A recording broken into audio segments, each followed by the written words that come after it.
I've professed and believed that the four cornerstones to trust, and frankly, a big part of resiliency. And Ira, yes, I'm a huge fan of anti-fragile versus what other people think it is, and that's more sensitive. But I think those four cornerstones are authenticity, empathy, logic, and perseverance, which is a major attribute and component of resiliency, right? Welcome back, everyone, to the Geeks, Geezers, and Googleization Show, the home of Googleization Nation, where we talk with HR and business thought leaders about the crazy shift going on all around us and explore the disruptive convergence of technology, business, and people. Here are your hosts, Ira Wolf and Jason Cochran. Hey, welcome back, everyone, to another episode of Geeks, Geezers, Googleization. Thank you for being part of Googleization Nation. I'm Ira Wolf. And I'm Jason Cochran. If you think this is just another podcast, think again. We're the voice of the most important conversations on the future of work that are confronting business leaders and people today. Our goal is to bring you ways to reimagine tomorrow and explore the ever-changing convergence of business, technology, and people. If my voice sounds a little raspy today, it's because we're living in a sea of smoke outside, Canadian air, and then we also had local brush fires. So a bit crazy, and it's very eerie out there. I don't know what it looks like on your end, Jason. Yeah, it was the same. We had baseball practice last night, and it just did not look like eerie is the best way to put it. It didn't look like a normal sky. Yeah, and that fits in well with a lot of things we're talking about. I guess our world is pretty eerie and weird going on. As you know, I recommended to you just last week, as well as probably a dozen other people so far, finished reading a book called Tomorrow Mind, and the co-author was one of your favorite people, Marty Seligman. And I just can't recommend the book enough. But one of the conclusions is that resilience is the number one superpower we need to have in order to thrive and flourish. And many of you might have heard that before. And, you know, I've been talking about adaptability being the number one superpower, as McKinsey and World Economic Forum, and resilience is part of that. So we're all talking about the same thing. A lot of people agree. And I know our guest today, Scott Abbott, would. Because we're going to be talking about the resilient leader, and we're going to be talking about business operating systems in this new never normal world and the importance and how they're changing. But I'd like to challenge everybody for one thing when we talk about resilience. And resilience may not be enough to survive, but it may not be enough to thrive and grow. So again, resilience is basically being able to bend over backwards and twist and turn, but we don't necessarily move forward with that. It allows us to move forward, but we need other skills to be able to do that. So I know everybody's focused on resilience, but I want to introduce kind of a new concept. And some people may have heard this before, but you know, having spoken around the country and everything, I find that this isn't true. So let's explore 4 different ways people respond to challenges, crisis, change. And each one represents maybe a different variation of resilience. So imagine this scenario. We've all been through this. We were focused on a tight deadline, just trying to get something done. And our computer crashes, our hard drive crashes, our screens go out. And this just happened, if you remember, Jason, a few months ago to me. So What happens next? So how we respond fits on this continuum of resilience. So at the one side, we have fragile. And I think everybody's familiar with that. If we had a delicate glass and we drop it and it shatters into a million pieces, and there are people that are fragile. They don't shatter into a million pieces, but they crack and crumble under pressure. They're unable to adapt and recover. But let's say your computer crashed and the computer operator is basically paralyzed, becomes emotionally and mentally detached, may even become depressed, and it brings productivity to a screeching halt. So, but let's go to the next level. And a lot of people talk about being robust. And when you're robust, you picture kind of a sturdy metal safe that you may put your belongings in, or a steel beam. Most people are familiar with that. It can withstand quite a bit of stress and blows without even being damaged. And there's a little resilience in there, but most people who are robust, or organizations that are robust, possess, as I said, a certain level of resilience and a lot of grit. When their computer crashes, they get annoyed.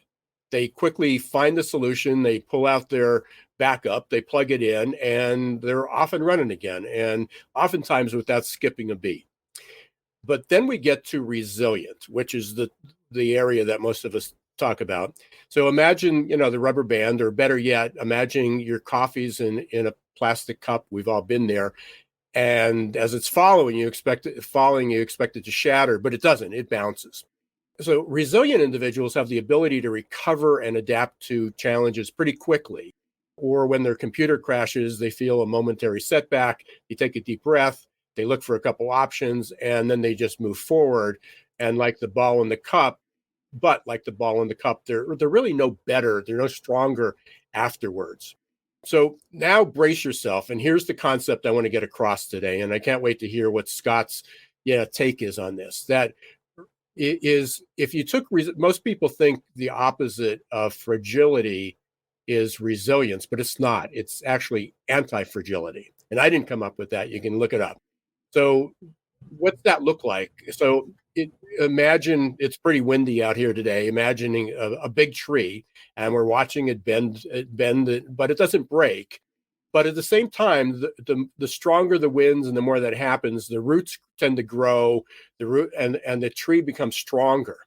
So what we really want to become is not resilient, but anti-fragile, because anti-fragile individuals thrive in the face of adversity. They don't, in keeping with their computer crashing theme, they don't just recover, but they become better at it. They get rid of the old garbage that's in there. They upgrade their system. They learn some new skills. They add new software. They find out what the new features are. So we're experiencing change that none of us could imagine. And when the most brilliant minds in the world, like Steve Cook and Elon Musk and Yuval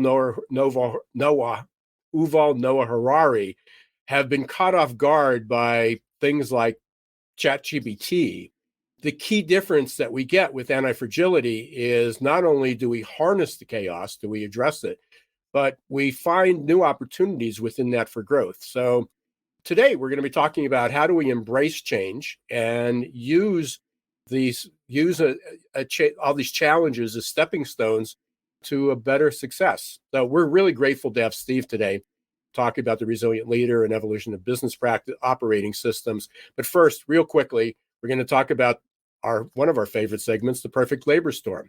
So that's where we talk on each episode. We focus on something disruptive, surprising, or worrisome that we believe you should know.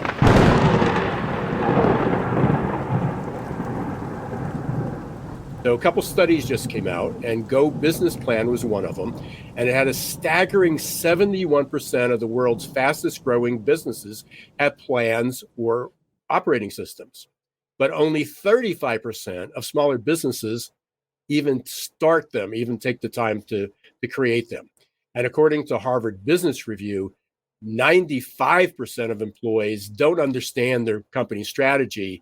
And it's not just that the business struggles with this.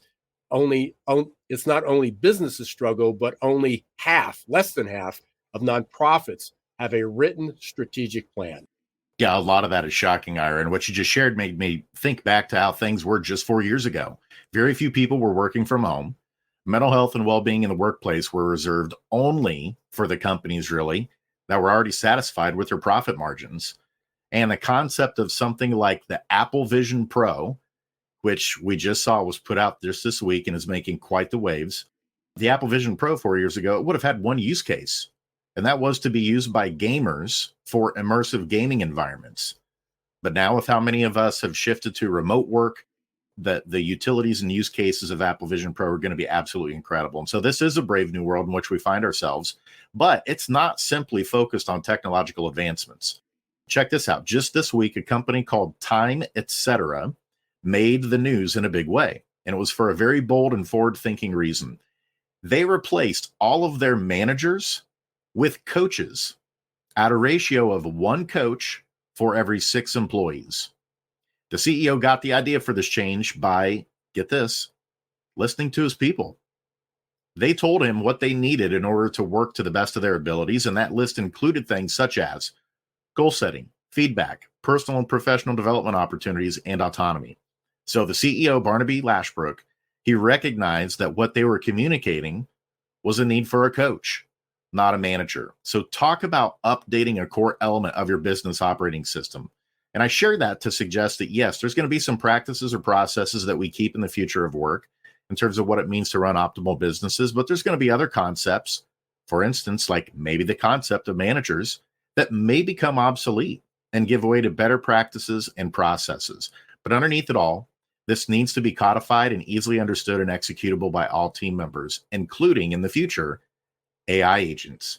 And there's no one better to help us understand business operating systems of the future than today's guest, Scott Abbott. So without further ado, let's give a warm Googleization Nation welcome to my friend and mentor, Scott Abbott.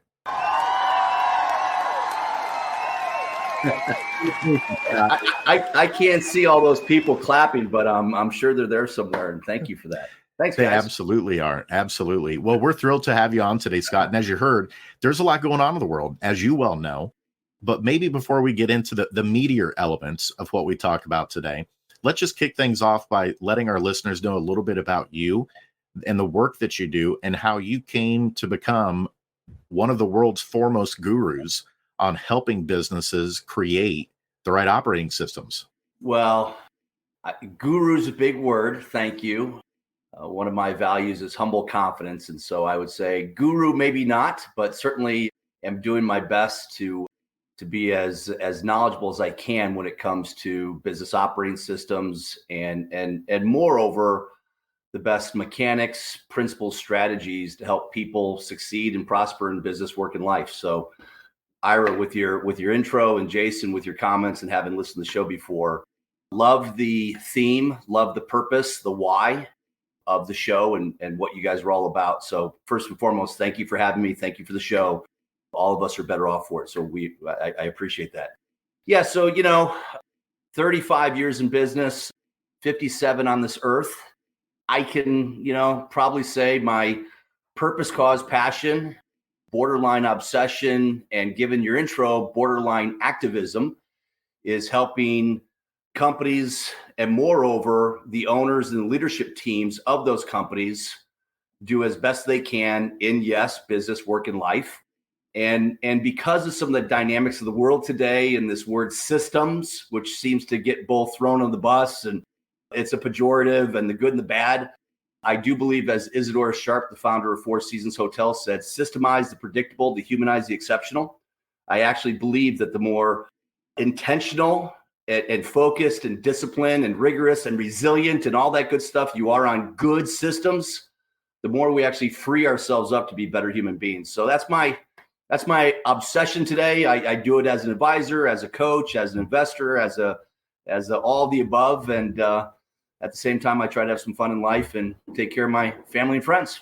Absolutely. And you eat your own dog food. And I'm not saying that just because your new dog Harley is in the background, but you do. Anytime that you're focused on growing or stepping into a relationship to help invest in companies, you always make sure one of the first questions you're asking is, what kind of operating systems do we have in place?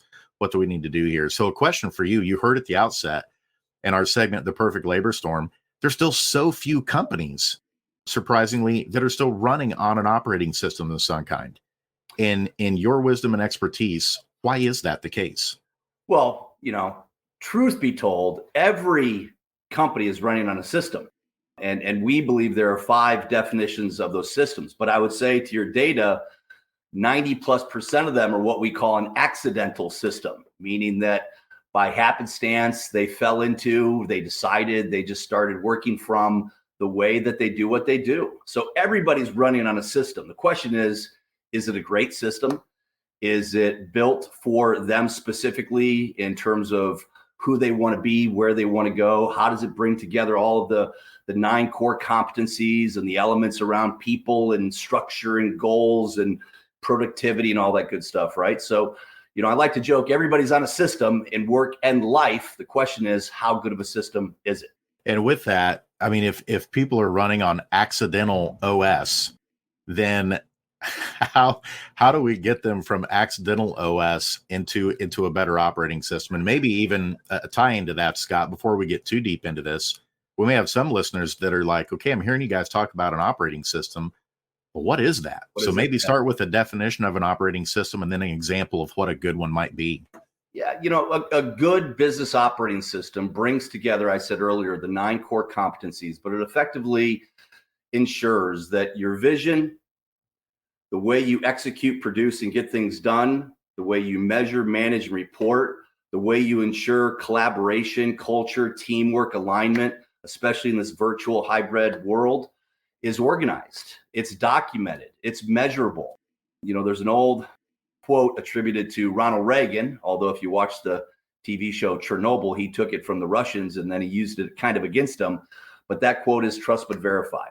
And especially in today's era where we've got literally 5 generations in the workforce, this hybrid reality that we're in, and then all of these dynamics, both good and bad, popping in the world. You talked about the new Apple device, ChatGPT, AI. I mean, to quote another movie, Kevin Costner, baseball movie, right? We're dealing with a lot of stuff. And so what a great business operating system does is it brings together all of this stuff and ultimately helps you ensure that you're doing things smart, you're healthy, you're productive, you're minding your P's and Q's, you're hiring right, people are confident on the roles and responsibilities, and they're doing that X's and O's, the blocking and tackling. I like to talk about running a company like building and owning a great home. And without a foundation, just like a chassis in a car, you just don't have that confidence to get from here to there. So in simple terms, a great business operating system is like a foundation to a house or a chassis to a car. And it brings everything together so you know what you are, who you are, why you do what you do. So do they being customers, the market, suppliers, employees. And so that everybody's hopefully living in harmony, working well, and producing the results that you want. That's it. So Scott, obviously to accomplish this, I mean, the operating system, good, bad, or indifferent, accidental or planned, doesn't happen in isolation. It requires leadership. So I want to explore 2 things with you. First, we titled this The Resilient Leader, and you talk about that in your bio and what you've done. So want to talk about the resilient leader, get your take on the anti-fragile. I don't know. I assume you might be familiar with that 100%. model. 100%. Fully agree. And so where does that fit into this? But also you had, and I put this out early on, you talk about managers and leaders being custodians. I mean, I love that concept, is that they're a custodian of the business. It's not just that they're in charge of a business operating system, or they're not just in leading and managing people, that they're actually a custodian, which means that the business, the responsibility is to transfer that business to the next generation in as good or better shape than what you had it in the first place. Amen. So yeah, I'm kind of a fan of the mantra, the theme, the temperament of architect, builder, and custodian. And I think we're all that, whether you own a company, you're an entrepreneur, you're the CEO, or you're the dishwasher, right? At the end of the day, I go back to one of my values on humble confidence. I don't want cocky, arrogant, aloof, abrasive, but I also want to know that my pilot is confident and is going to land us, and my surgeon knows what they're doing, and anybody who's in a position of importance and ensuring that people are safe and taken care of. So as I listen to the start of your show and the question right there, I think the challenge with the world today is, and I will say this, I said it to Jason many times when we've gotten together, I think 98, maybe even 99% of humanity are good people. They mean well, they want to do well, they get up in the morning and want to be a positive influence and contributor, and they go to bed feeling the same way. We just have a society, because of technology and what's going on at this time, right?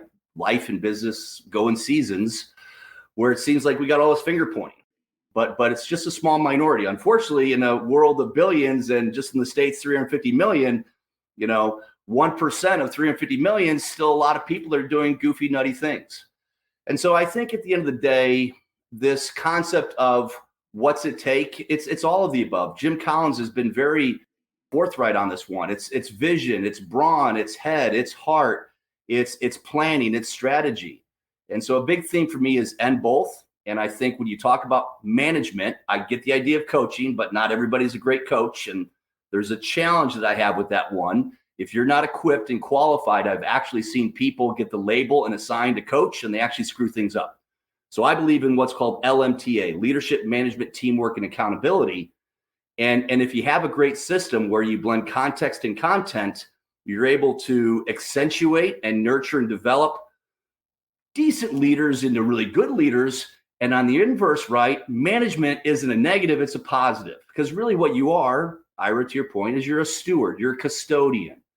Your job is to make sure that things are good, that the dishes are clean, that the trash is put away. If you're the CEO, man, that's the coolest CEO in the world. You guys have heard the inverted pyramid and servant leaders. Great leaders embrace and appreciate that custodial concept because it's just more sincere and genuine as opposed to, again, title based and I'm the boss and do as I say. Scott, with the work that you've done with so many different companies, you don't have to give names. Obviously, we don't want to get you in trouble here. But can you give us, what are some of the characteristics of the ones that really stand out in your memory that got it? And they had incredible operating systems where their people were cared for, then their people were taking care of the company and making it advance. And then on the flip side, who are the ones that just didn't get it and couldn't get it together? And what were the reasons for that? Yeah, I think I've been accused of being a 50-something-year-old millennial, so I'm pretty active on social media. And my midlife crisis is I started getting tattoos, and this tattoo is grace and grit for perpetuity. And I would say the awareness and appreciation of the duality of grace and grit is a key foundational. If they're not great at it, at least they understand and appreciate it for leaders to get from here to there, and then by extension, their teams.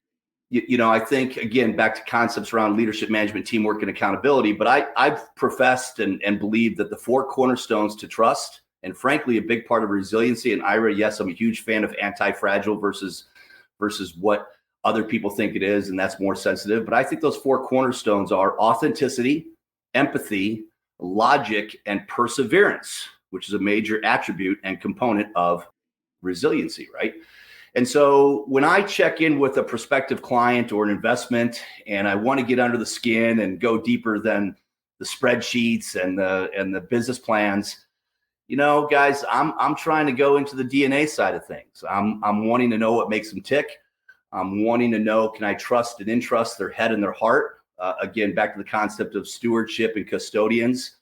And I would say a central theme in my life today is this concept of and both, and just ensuring left brain and right brain and culture and economics and production and sensitivity. And therein lies the rub. It's hard. It's really, really hard making things simple. It's not easy to go from what you guys said at the start of the show in this conversation to execution. And again, yes, I'm very partial to business operating systems. I'm an investor in one, full disclosure, 90.io, a very popular, globally recognized digital business operating system. I've got other companies that specialize in helping small startups, early stage and large mid-market companies implement business operating systems. I actually call them company operating solutions when you get into bigger companies. And again, I just think it's important to appreciate and embrace the fact that context and content, head and heart, code and collaboration, all those things got to get together. But let's be honest, it's hard. And so thanks to business operating systems, especially if they're good ones and they're digital and they're software based and they're proven and they got all that good qualities about it, that's half the battle. Most people make it up. Most people just assume. Most people believe that their business, AKA what they sell or serve to make money, is the same way that they actually run the company. And wrong. And that's why 92% of companies go out of business. There is a distinct and important differentiation, distinction, and synergy between a company and a business. And if you read Collins, Porter, Drucker, any of these guys, that's what they'll tell you. Companies run businesses. Businesses that think it's the same way as running the company can't scale, can't grow. And if they do it with a lot of frustration and pain and herky-jerkiness. So again, great systems coupled with great people doing the right work at the right time. I believe that's how you ultimately ensure resiliency and more success, and as important, less frustrations, bankruptcies, and all that stuff that typically happens with small companies. Having sat through more meetings and planning sessions and over my lifetime than I care to think about, how do the companies you work with avoid getting bogged down in building the process and systems? Because especially if you're working with a technical group that they love the details, dotting the I's, crossing the T's, talking about it, thinking about it, holding meetings, and all of a sudden no work's getting done. What's your magic advice, your holy grail to say, how do you make a blend of both and? Yeah, well, I would actually, in my opinion, I think it's the inverse that causes more problems. It's not that people are focused on implementing and aligning two systems. It's that they're basically just they're blowing in the wind, man. They haven't attempted even to go there, or they just assume it does.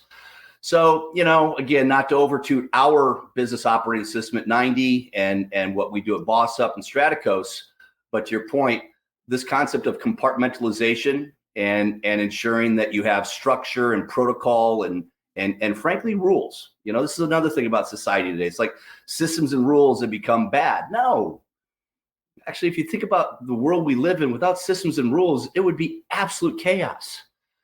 The problem is that people ultimately are behind systems and rules. So, Ira, to your point, the importance of an appreciation of, let's say, the Pareto principle, for example, the 80-20 rule. Well, flip that on its head.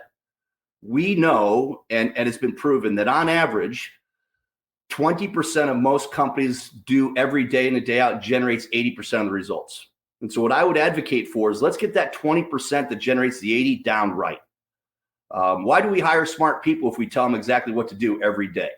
Right. So if you can imagine getting 80% of your objectives down, your key performance indicators are met, your objectives and key results are ultimately substantiated, right people, right seat, all of these great concepts written by great authors that are out there in the world, and effectively you maintain a really good B to B plus average, that actually is great. To live in a world where you're thinking it's always going to be exceptional and fabulous and superstar, rock star, all that good stuff is really kind of silly. That's going to get you into trouble and cause a lot of heartache and heartburn.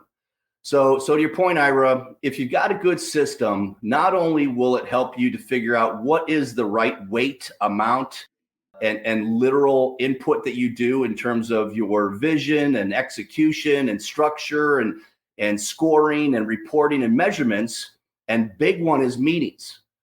So we think in our system, if you do it right, we actually in about 6 to 8 months, the average leader will save about 35 to 40% of their time.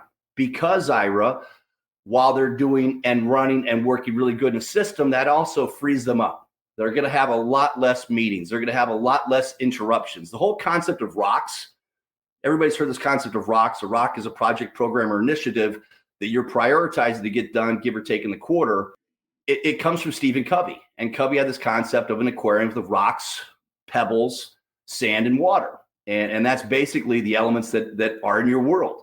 And if you put it in right, you mentor it right, you manage it right, you take care of it right, you can have peace and calm and get things done, right? So counterintuitive as it sounds, the better you are at building, embracing, leveraging, nurturing, maintaining great business operating systems built for you.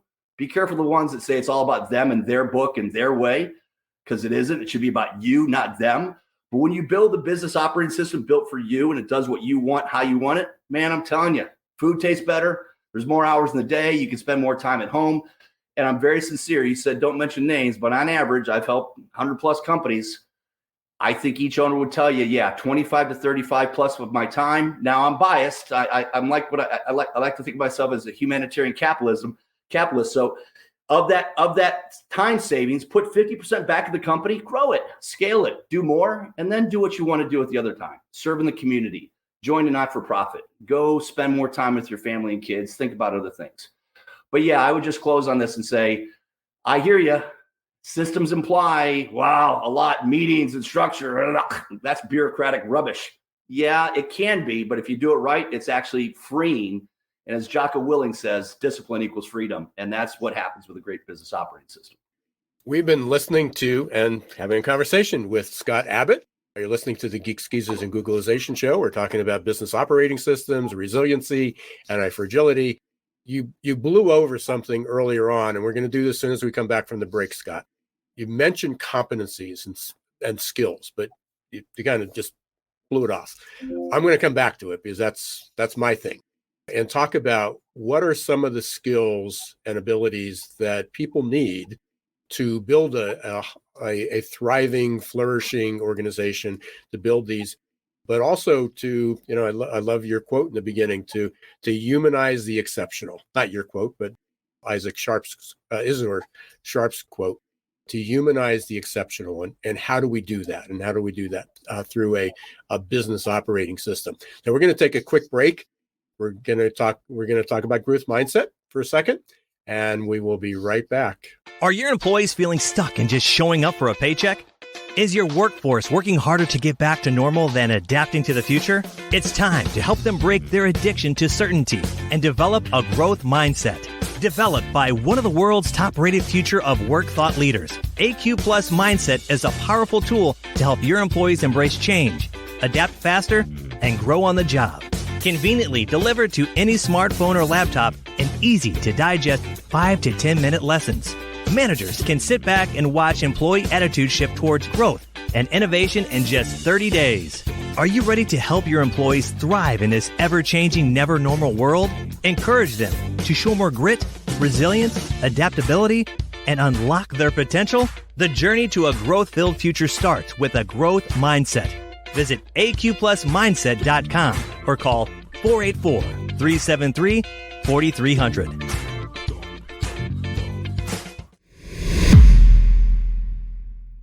Hey, welcome back, everyone, to Geeks, Geezers, and Googlization. We're talking with Scott Abbott today. We're talking about business operating systems, resiliency, antifragility.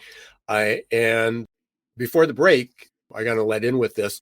Scott, it obviously, this is about people, and it's about humanizing the exceptional. What are some of the traits or characteristics, and hopefully one of those is growth mindset, which we just heard about.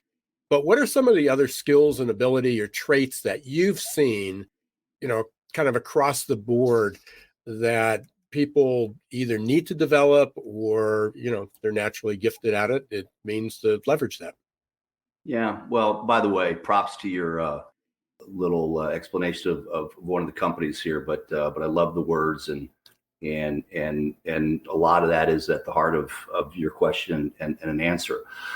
So, when I do mentoring, coaching, any intensive one-on-one work, I do start with, let's just make sure we're embracing the 4 cornerstones to trust: authenticity, empathy, logic, and perseverance. And I might give a little additional, what specifically does that mean?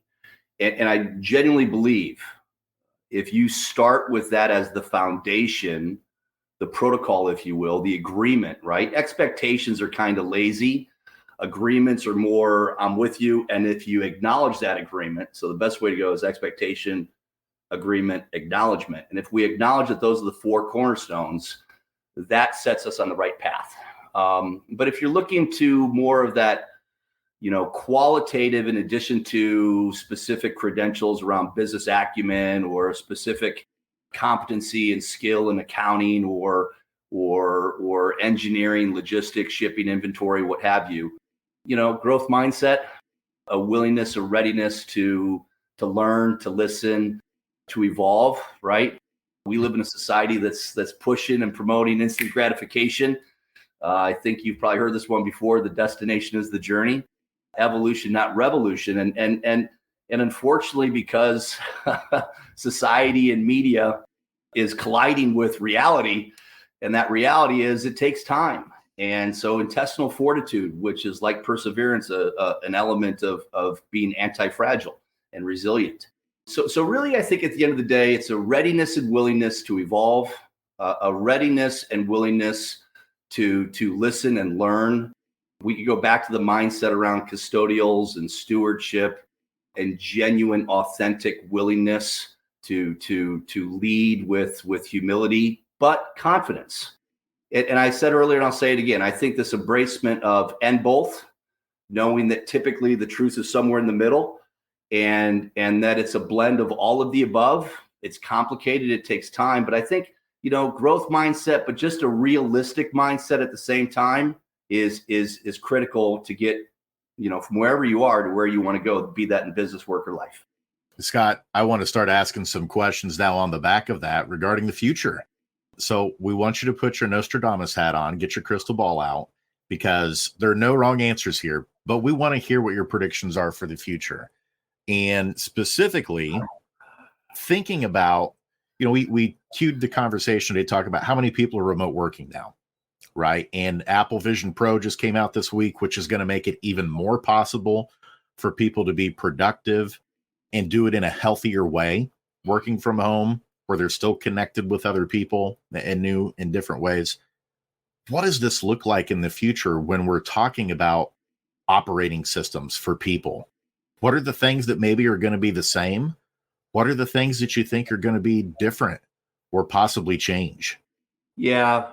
So shout out to my brother, Mark. He's the founder and runs our software company, 90.io.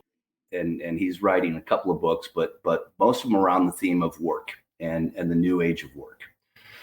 And at the heart of this is this concept of work-life balance. That paradigm, I might even argue it's more of a paradox, if you know what I just meant by saying it that way, I think is absolutely going to shift.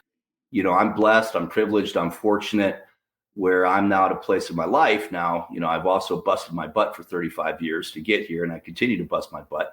I don't think I'll ever retire like my dad did. Mark and I talk about that all the time too.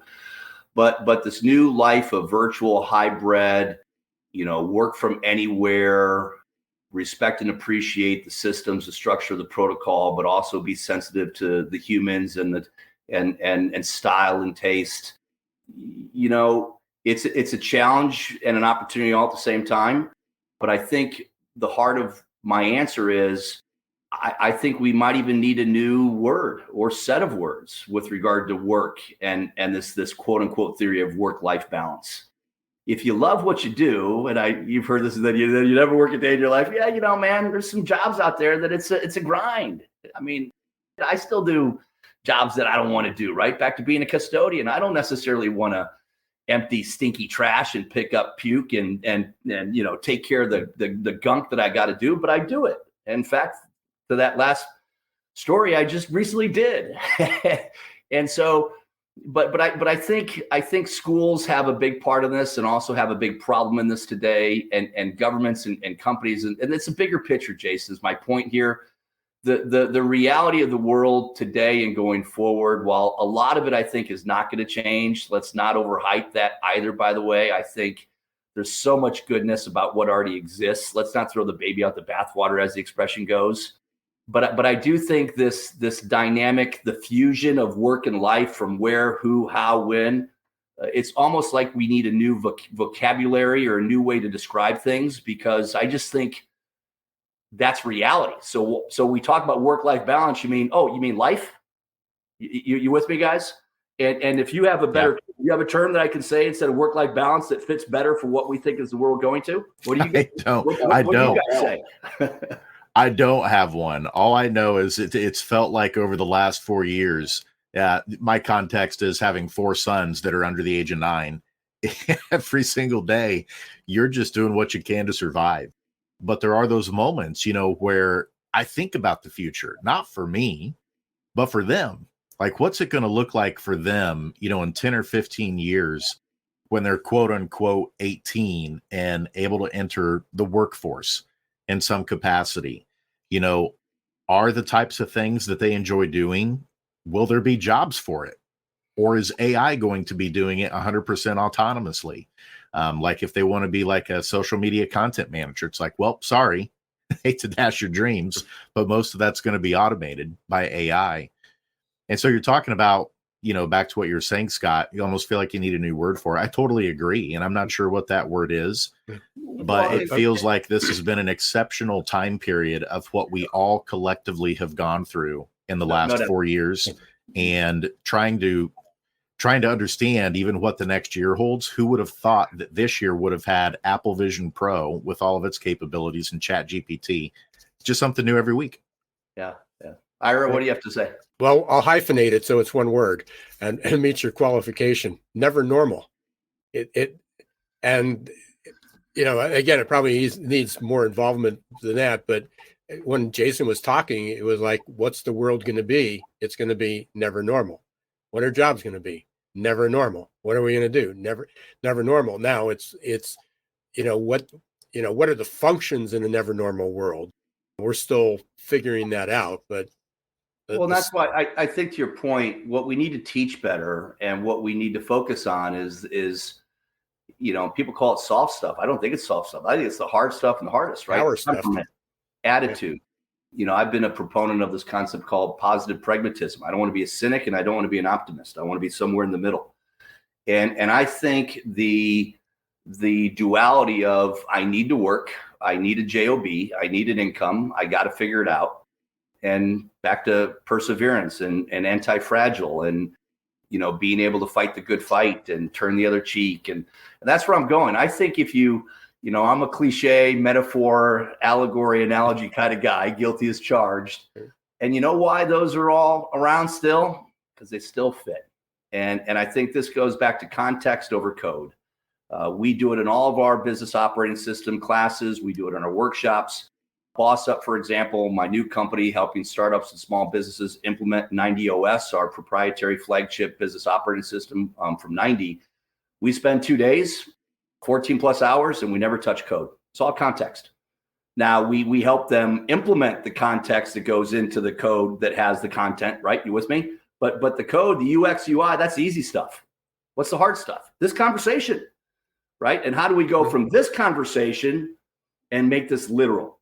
Embed this into the very fabric of our culture so it tucks in. And that's what we call a operating system, right, guys? Sure. And as you know, Jason, we've known each other for a lot of years. God only knows my frustration back to activism. I still have not perfected how do we position what a business operating system is and it isn't.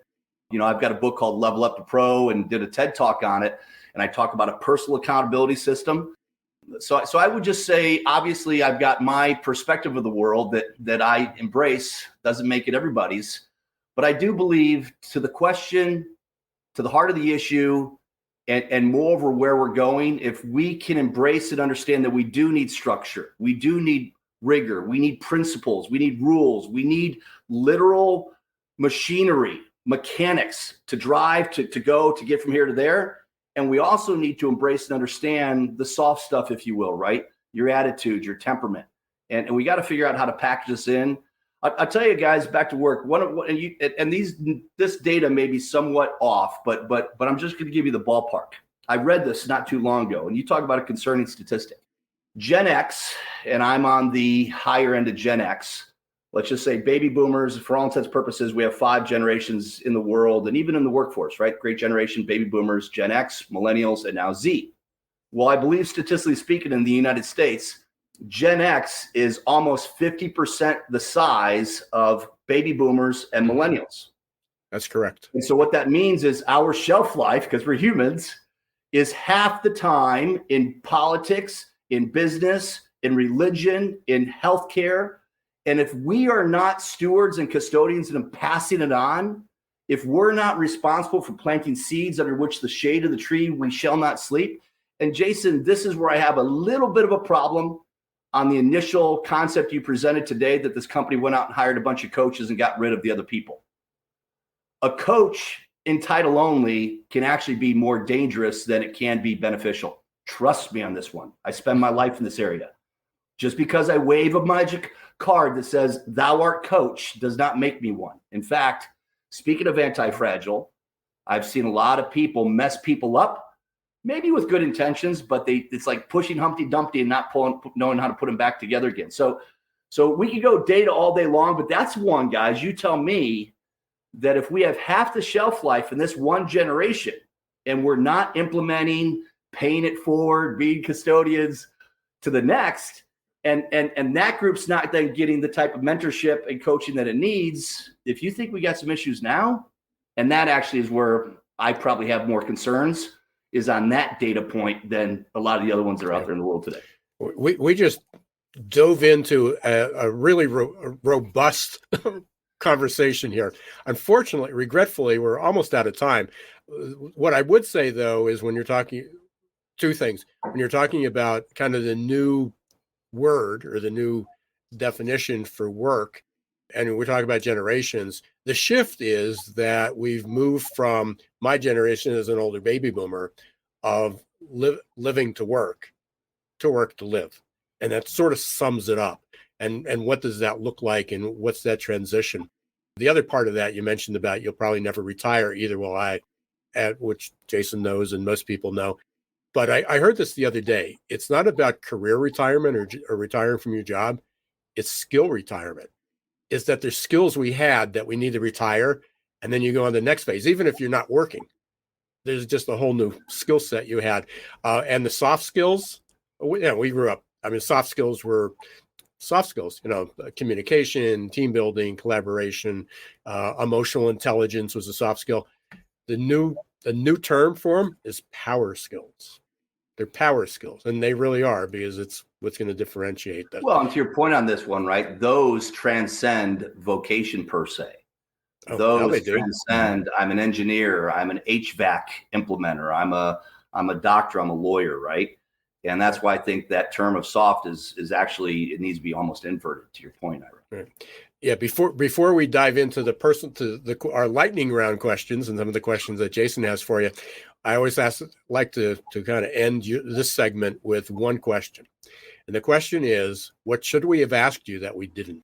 I go back to my hope is that I live, work, breathe, exist with this mantra of positive pragmatism. But Jason, you said about 10 minutes ago, I've been on this earth for a while. I've been blessed to work all over the world. I've seen dark days and wonderful days. I've been in the gutters and I've been at the top of the mountains. I'm a positive pragmatist, but the question I'd ask me is what keeps me up at night? And I am having more sleepless nights than I've had before. And what bothers me is, and to your point about anti-fragile, I think one of those is you do need to have a quote unquote convenient memory. You got to forget some things and not let them linger and metastasize and become bad things. But guys, the heart of this conversation has got me up at night, and I can't save the world. I'm often reminded of the story about the old man walking down the beach and sees this kid putting back starfish. And he says, "Hey kid, you ain't going to save all the starfish." He puts one back, looks up at him and says, "Yeah, but I saved that one. And I'm going to save the next one. And I'm going to do the best I can with what I can do." And so for me right now, I know you guys might go, "Oh, really? How's this tie in?" Business operating systems. I believe that if you look at businesses and companies, the fact that so many companies are lackadaisical, almost ignorant is sad, it just blows me away. And I believe that if everybody runs a company better, be that small, big, large, mid-size, what have you, right? Better things are going to happen. And I just think too many people, their egos, their paradigms, their paradoxes, just assume, and they're not good custodians. They're not stewards. And so for me right now, it's almost this activism of fighting the anti-systems people because they don't know any better and trying to say, hold on a second, systems aren't wrong. It's the people behind them that are wrong. You follow me? And try to influence that, because I believe if you're running on great systems, you could spend more time on taking care of all these other things that we know are problems and we need them to be taken care of. And everybody can be good coaches, but you can't be a great coach if you're not working from a good system. So what's the question? What keeps me up at night? And the fact that there's not enough companies running themselves as well as they can and should, because it's not that complicated. It doesn't need to be that long or expensive. They just got to get out of their own damn way. Good stuff, Scott. And that's a perfect segue into the lightning round. You've been very forthcoming today. You've been your authentic self, been telling some personal stories, and now we're just going to take it to a whole new level to let our listeners get to know you a little bit more. So let's start with this one. Favorite band or favorite song? Favorite band. I've been a big U2 guy my whole life.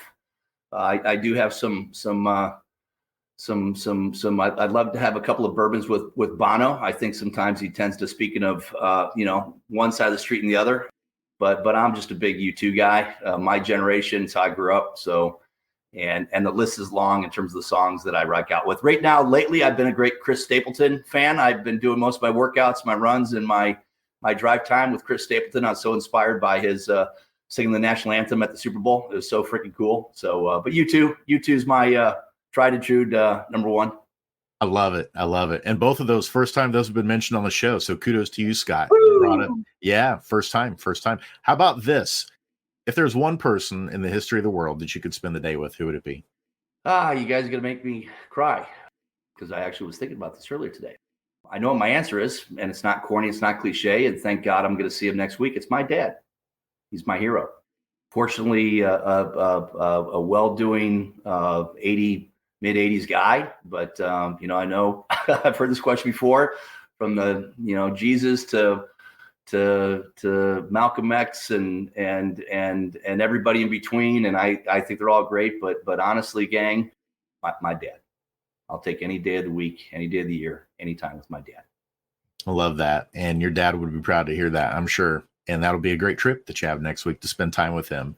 And this would kind of seem like an odd one on the back of that one, but now we got to switch gears here because you were a little fired up a few minutes ago. So we naturally have to ask, biggest pet peeve. What's something that just gets under your skin? Presumptions. And second to that, assumptions. I go back to authenticity, empathy, logic, and perseverance. And if you embrace those four, you can't hide. You can't overly attack. If you don't do that, then you become presumptive, and presumptions lead to arrogance, and arrogance leads to foolishness and all the above. So I think, and hopefully you'll see under the rugs. Check around the corner. Don't be presumptuous. Don't just assume. That said, I still believe in the Pareto principle as well. You get 90% data, 90% affirmation, 90% facts and figures. What the hell did we give you an opinion for? So there's no such thing as perfection on this one. So there's a science and an art to that. But yeah, I hate when people are just presumptuous or assumptuous without knowing what they should and doing the work that they should. Got it. And last one, got to ask this one. What's at the top of your bucket list? Hey, Jason, I'm not going to lie. And this goes back to Goethe and Gandhi and many people that I've read and been inspired by. Mother Teresa, if you truly believe and have a passion bordering on an obsession with what you're doing, why you're doing, and where you're going, and I've said it half a dozen times, and sorry if it comes off as if I've tried to plug something, I haven't, but I believe genuinely, sooner than later, if startups, small companies, whether you're a five and dime retail store or a tech firm or a HVAC company or a plumbing supply shop, the faster, better, stronger you put in a operating system to bring together all of these various elements that people need to be responsible for and running a good company, I promise our GDP will double. I promise people will sleep better at night. Relationships will be better. Marriages will be stronger. Racism and all this bad stuff. I'm not kidding. Stronger, better, and more specifically built for you operating systems will liberate us in ways that, you can only imagine, because right now we can only imagine because it's not a reality. So I'm driven by what I do. I'm passionate about my job, my life, my world. And sure, I don't mind a triple bottom line. I like income too, but the rhyme and reason for it, as Simon Sinek says, it's absolutely my just cause today. Awesome, Scott. Well, we can't thank you for being with us enough today and sharing your expertise and wisdom on these things. Again, folks, to reach out and connect with Scott, you can reach him on LinkedIn, Scott Abbott. You also can check him out at Scott Abbott ABC. Straticos, Boss Up is his latest company that just launched earlier in May, focused on building business operating systems to small companies. Check him out and learn more about all the work that he's doing to help make that become a reality, the things that he just shared. But Scott, thank you so much for joining us, and I'm going to send it back over to Ira as we get ready to close up. Yeah, I appreciate it, Scott, very much. It's great to meet. Hopefully we'll meet in person one of these days and say hello to your dad. Tell him Googleization Nation says hello to him. Thank you. Ira, Jason, thank you for having me. Thank you for all the shows you've done, what you're doing. I know you got a great heart and purpose, cause, passion behind this as well. So keep it going. Kudos, and thank you very much. See you guys. Thanks, Scott. We covered a lot of ground there, Ira, We did. in 57 minutes. What were some things that stood out to you today? Well, I like this. There's a few snippets, and I always like the quotes, the things that are memorable.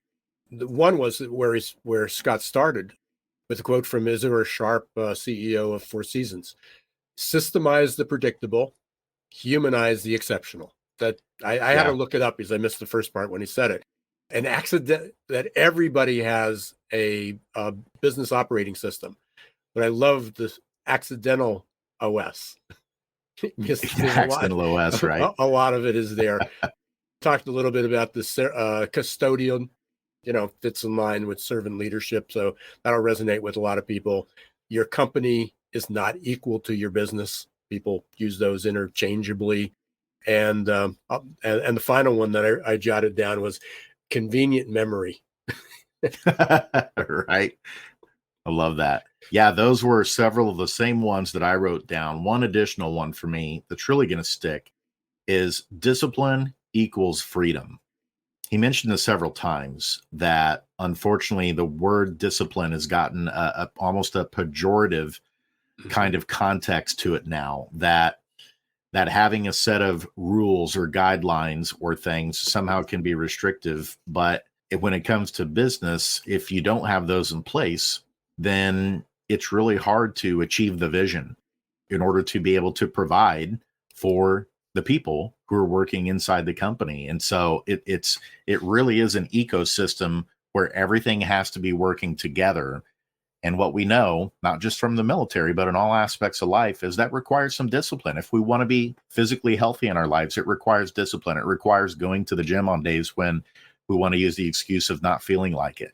It requires sometimes being able to say no to certain drinks or certain foods that we know may not be good for us. And those same type of principles apply in business. And so that was one that really stuck with me, was the whole concept of discipline can mean freedom when it comes to how we operate and run businesses. But we want to thank you, Googleization Nation, for tuning in today. If you haven't liked and subscribed on your favorite podcast platform, please do so. You can also do the same on YouTube. We're really growing our presence there, and we thank you for following us on that platform as well. But until next time, I'm Jason Cochran signing off.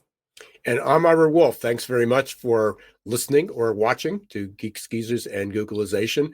As Jason said, if you're watching this on YouTube, please subscribe, like, share, put some comments, or if you're listening on Apple, Spotify, Amazon, or your favorite podcast, please do the same. Our audience is growing. On YouTube, we're actually up over 8,000 subscribers. So we're excited about that. And so thanks, everyone. And until next time, don't let the shift hit your plans. Thanks for listening to Geeks, Geezers, and Googleization. This show was produced and edited by Hilton Productions.